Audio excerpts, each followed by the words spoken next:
C'est quoi le plus grand fantasme dans les relations d'aujourd'hui?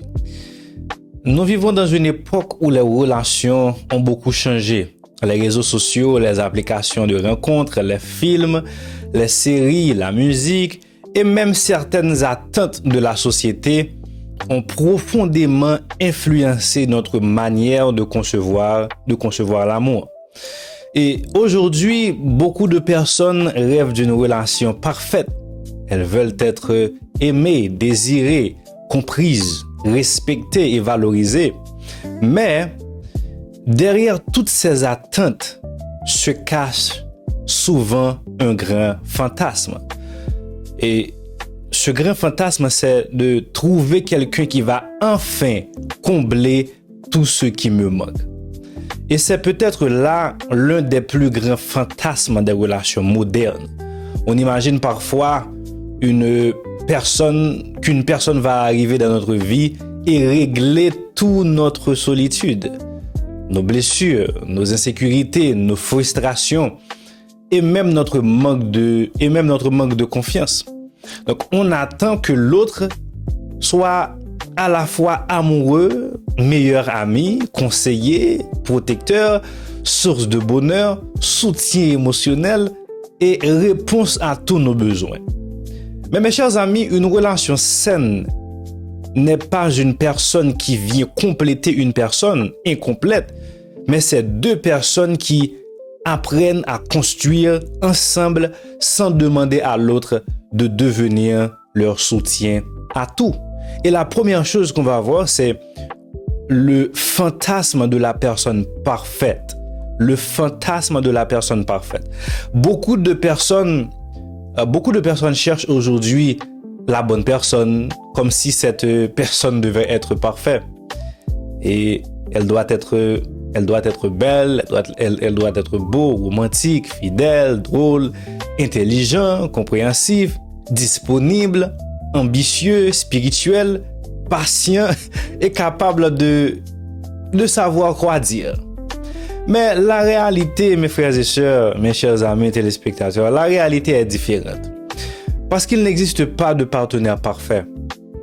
Toute personne possède des qualités, mais aussi des défauts, des limites, des habitudes et des blessures.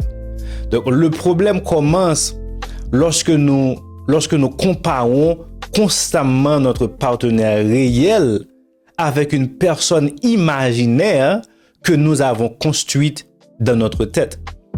Et ça va avoir une grave conséquence, c'est on peut avoir une bonne personne devant soi, et la considérer comme insuffisante, tout simplement parce qu'elle ne correspond pas au fantasme de cette personne imaginaire qui se vit dans notre tête.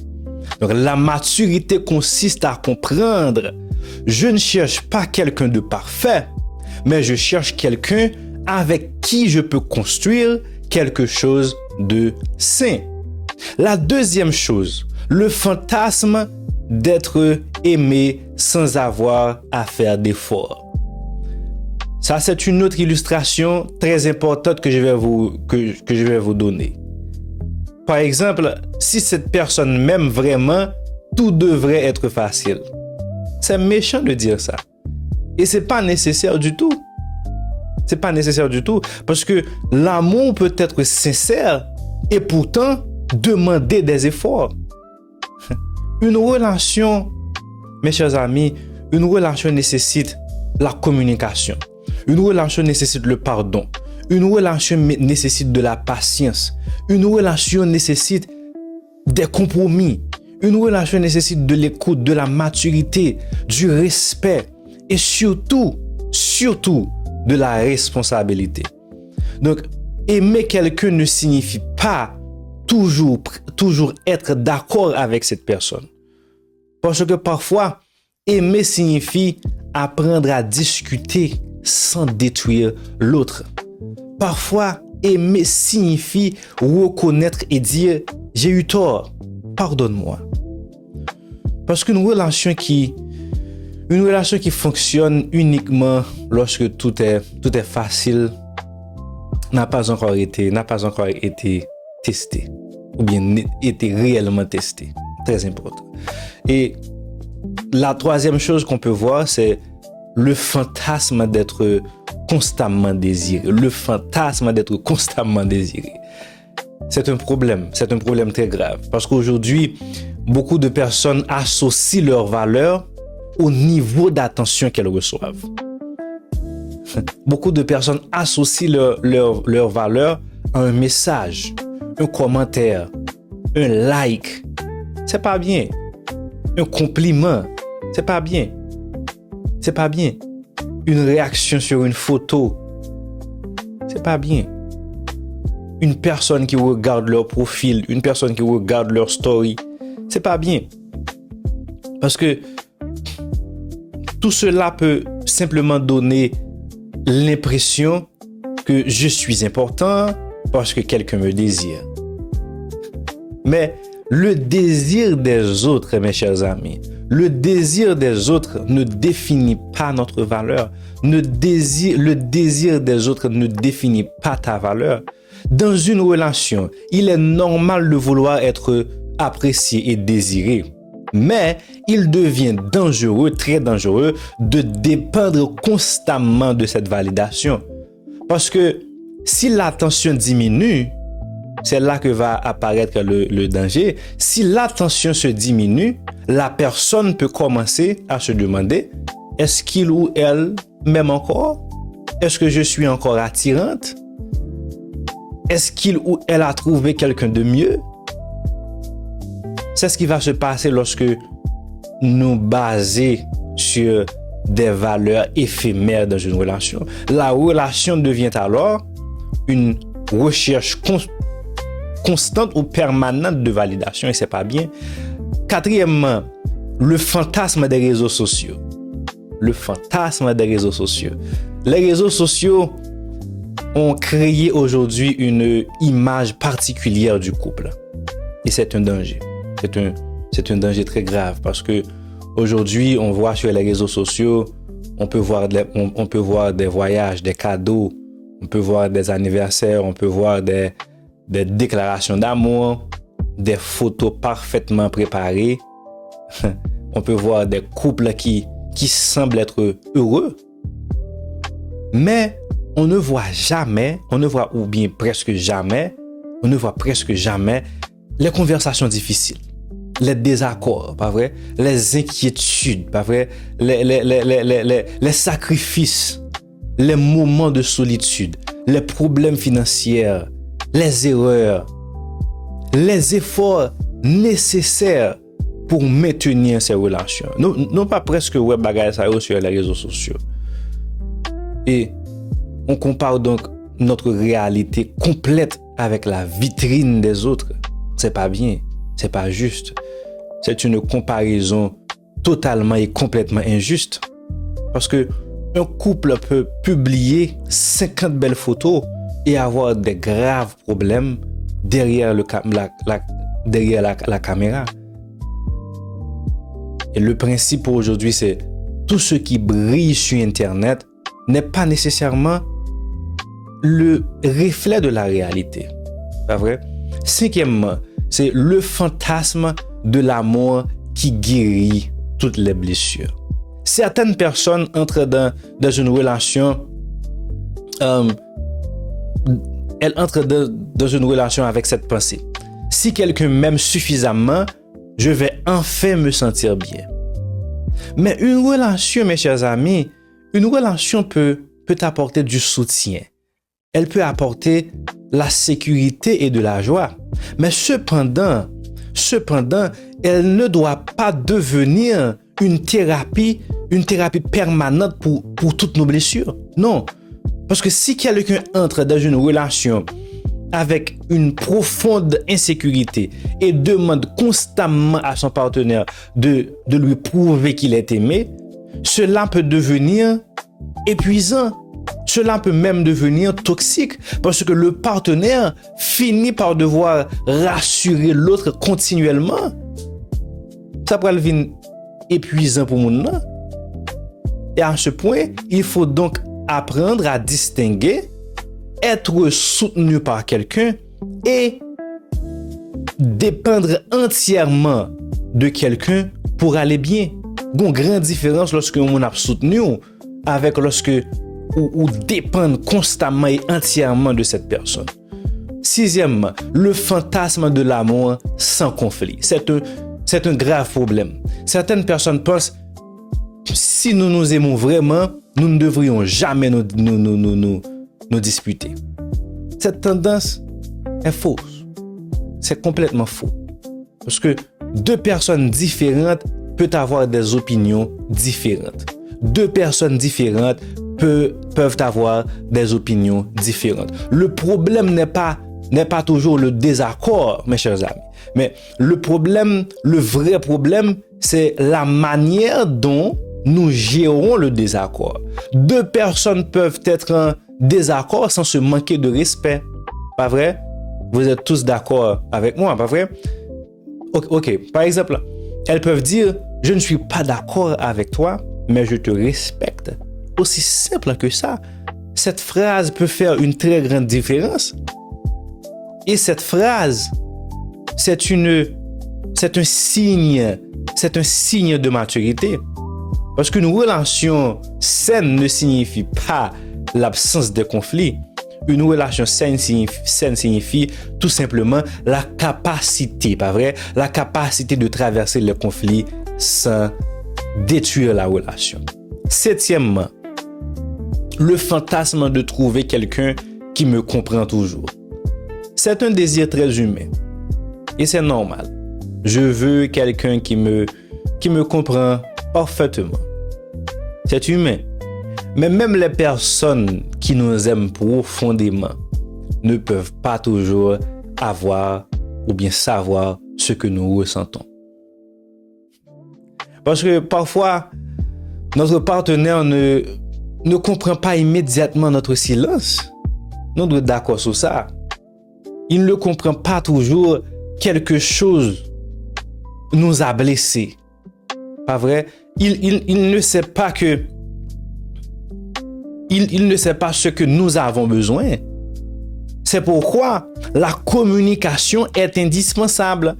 Pas dire la communication est nécessaire, non. La communication est indispensable. Au lieu d'attendre que l'autre devine, il faut apprendre à parler.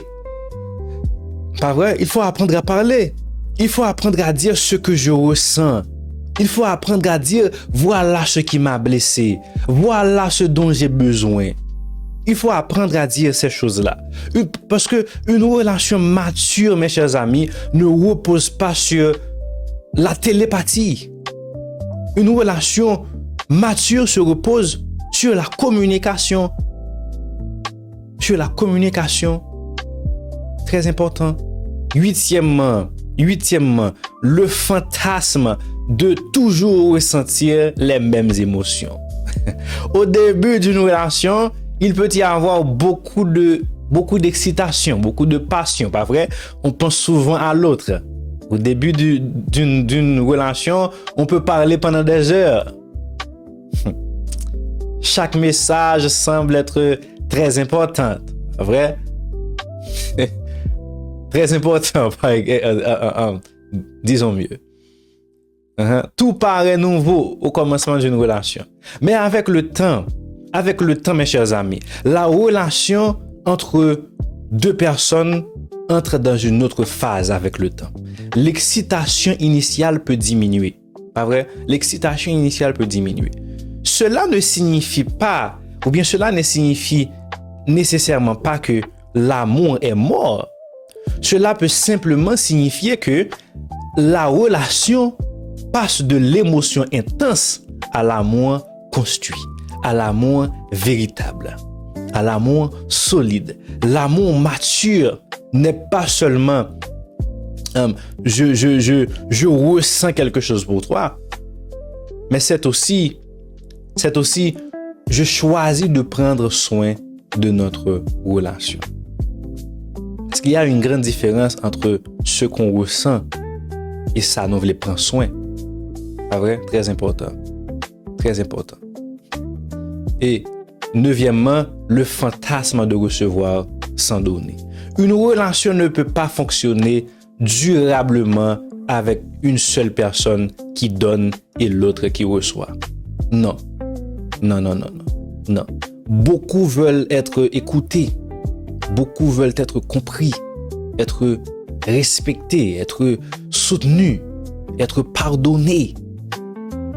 Pas vrai? Mais la question importante est, est-ce que moi aussi, je donne ces choses à l'autre? Est-ce que moi aussi, je donne ces choses à l'autre? Nous voulons souvent recevoir l'amour que nous ne sommes pas toujours prêts à offrir. Une relation saine demande une certaine réciprocité.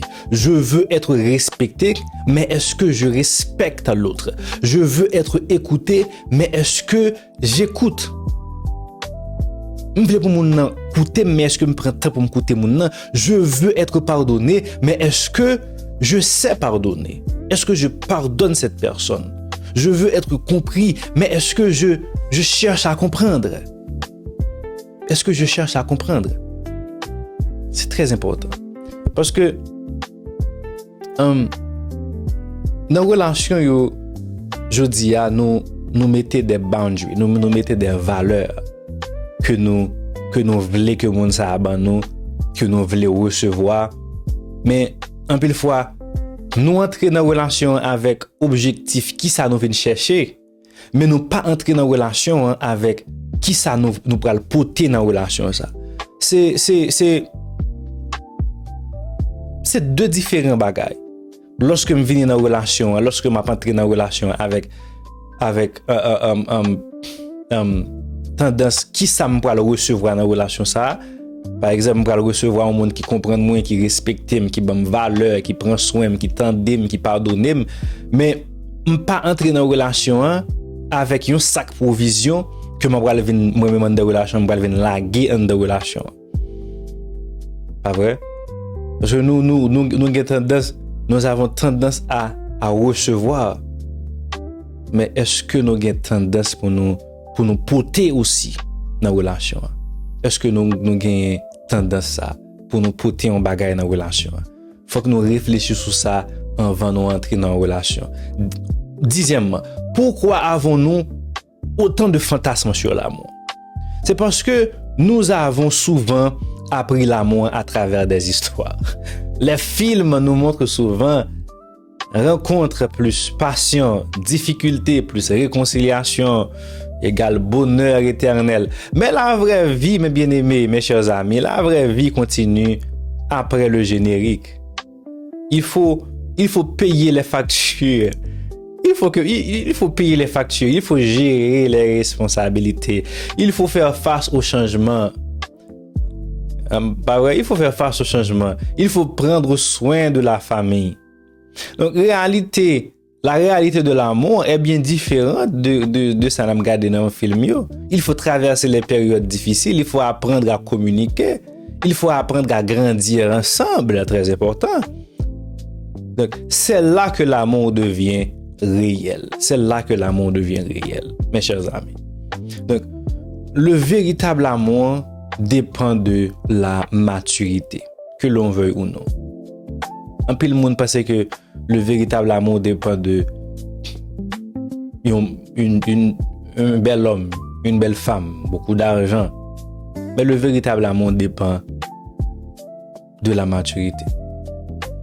De la maturité de l'un envers l'autre. La maturité relationnelle consiste à comprendre que l'amour n'est pas seulement ce que quelqu'un me fait ressentir. Mais l'amour, c'est aussi ce que je suis capable de construire avec cette personne. Cela demande de sortir du qu'est-ce que cette relation peut m'apporter. Qu'est-ce que cette relation peut m'apporter pour entrer dans une autre phase qui c'est qu'est-ce que nous pouvons construire ensemble. Qu'est-ce que nous pouvons construire ensemble? Parce qu'il y a une grande différence entre dire qu'est-ce que cette relation peut m'apporter avec qui ça nous capable de grandir ensemble, qui ça nous capable de construire ensemble. Et Mes chers amis, cette différence change complètement la manière de voir une relation. Kouvlil ou pas. Pensez qui sa relation ça a porté pour moi avec qui ça m'a construit ensemble, différence ça a porté un gros changement dans la relation. Et maintenant, il faut voir la dimension biblique de l'amour. Parce que la Bible présente l'amour d'une manière beaucoup plus profonde qu'une simple émotion. Dans 2 Corinthiens 13, verset 4-7, Paul explique que l'amour est patient, l'amour est bienveillant. L'amour ne cherche pas son propre intérêt et qu'il supporte les difficultés. Donc, cela nous enseigne quelque chose d'essentiel. L'amour biblique n'est pas centré uniquement sur soi. Il ne demande pas seulement... L'amour biblique ne demande pas seulement qu'est-ce que tu peux faire pour moi. Mais l'amour biblique demande également comment puis-je aimer correctement cette personne. Jésus lui-même résume une grande partie de l'attitude chrétienne envers les autres par cette parole. Dans Matthieu 22, verset 39, tu aimeras ton prochain comme toi-même. Donc l'amour commence donc aussi par la manière dont nous traitons l'autre. Très important.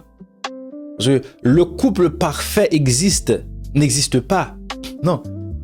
Le couple parfait n'existe pas, mais le couple mature existe. Il faut abandonner une idée, je veux une relation sans problème, et la remplacer par je veux une relation où nous savons affronter les problèmes ensemble. C'est très différent. Le couple immature demande pourquoi avons-nous des problèmes, mais le couple mature demande comment allons-nous résoudre ce problème. Le premier cherche un coupable, le second cherche une solution. Vous voyez la différence? C'est très différent. Et ce que les relations d'aujourd'hui doivent retrouver, nous avons besoin de retrouver des choses simples. Nous avons besoin de retrouver le respect, même pendant les désaccords. La fidélité, pas seulement lorsque tout va bien. La communication, dire ce que l'on ressent au lieu de laisser l'autre deviner. Il faut rechercher la patience, comprendre que personne ne grandit du jour au lendemain. Il faut rechercher la responsabilité, savoir reconnaître ses propres erreurs. Il faut rechercher la confiance, ne pas transformer chaque difficulté en quête. Il faut rechercher la présence, être là lorsque la vie devient difficile. C'est très important. Donc, mes chers amis, en conclusion, le véritable fantasme devrait devenir une réalité. Le plus grand fantasme des relations modernes n'est peut-être pas simplement de trouver la personne parfaite, mais c'est de croire qu'une personne extérieure peut nous donner tout ce que nous avons jamais appris à construire intérieurement. Mais une relation saine commence lorsque 2 personnes comprennent: je n'ai pas responsable de tout mon bonheur. Je suis pas raisonnable. Je ne suis pas, responsable de tout ton bonheur. Mais nous pouvons choisir de nous aimer, de nous respecter, de nous soutenir et de grandir ensemble. C'est ça l'amour sain et véritable. Le véritable amour n'est pas une vie sans difficulté, mes frères et sœurs. Le véritable amour, c'est 2 personnes qui refusent de laisser les difficultés détruire ce qu'elles construisent ensemble. C'est ça le véritable amour. Et peut-être que la question la plus importante n'est pas où puis-je trouver la personne parfaite, où puis-je trouver la personne idéale, mais peut-être que la question la plus importante, c'est: suis-je moi-même en train de devenir une personne capable de construire une relation saine Parce qu'avant de chercher la bonne personne, il faut aussi apprendre à devenir la bonne personne dans une relation. Merci parce que vous avez participé ensemble avec nous aujourd'hui dans cette émission. Si vous ne l'avez pas encore fait, je vous invite à vous abonner, à partager, à liker, surtout de nous laisser un commentaire. Ça va nous encourager beaucoup à continuer à vous apporter ce genre d'études et de formations. Merci, à la prochaine.